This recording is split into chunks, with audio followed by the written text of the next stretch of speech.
Quaga chacha de me am ko.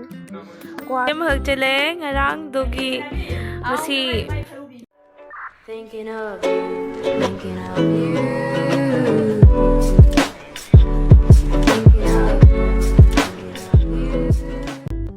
Good morning guys, welcome to my new vlog.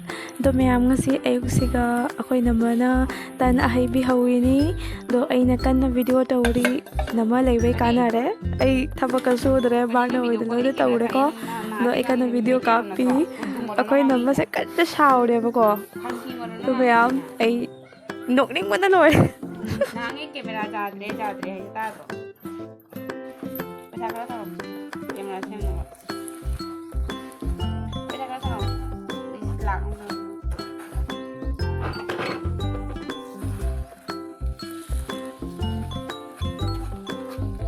A few moments later. Quaga chacha de me am ko quaga nama qua cha ba de taw ra ba qua he le ko ji khunuga ko fangye khunu mayam se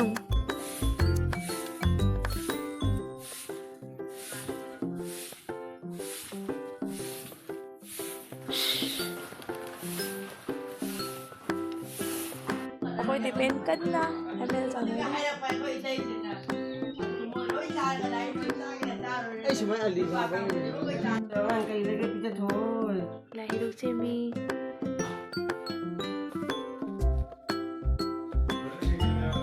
Kay po na bubo dito?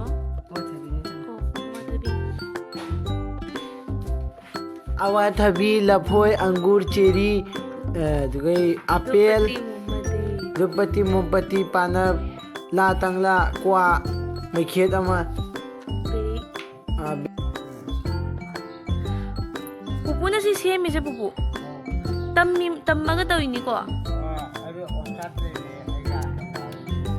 Cici mahag chale ngarang dogi masi panik degi inafi ka lere ini. yam phajai siam phajare di aidi siam phajare pamjar na lu hom la shi ja kari haidu si kano haidu 180 hairo asina siga se siam phajare ina pura ma segi form de hi wala asina phajai but color se mana se phudu yellow siga mai purple haidara purple aidi dark purple ne ma mai se pura brinjal color kai tare pura phau phajare siga set asidi khongjadre si pore ro oh si pore man Mine pito. si set gamba oho siga set Dum da siya na phajai ko. asina am phajai do glass ka dawi je natra ta ba shi Ah. ai ai ne itum dum ma dai ma je suppi asi ma do si ta ba jam phajai ne kalan du phaja da ta si dai na phajai Chanani. shiwa Dagi ako'y naman na mo. Kaya tawri do. At sapot po tawri dyan na bay. Na magi video editing tawri. wow kaya siya mas live si ni ya magi ni siya na sa akin pudrok ti mi special ako na law ni na tingnan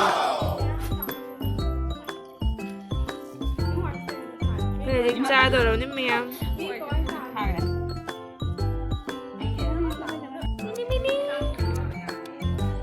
Hawdong se kyam nu se no je une aina video copy se ma kyam pajan na dum leina jong chik lag de ko to मैं am agi ngasi ki video se swai se gadum osan jara ke thank you for watching bye bye Thinking of you.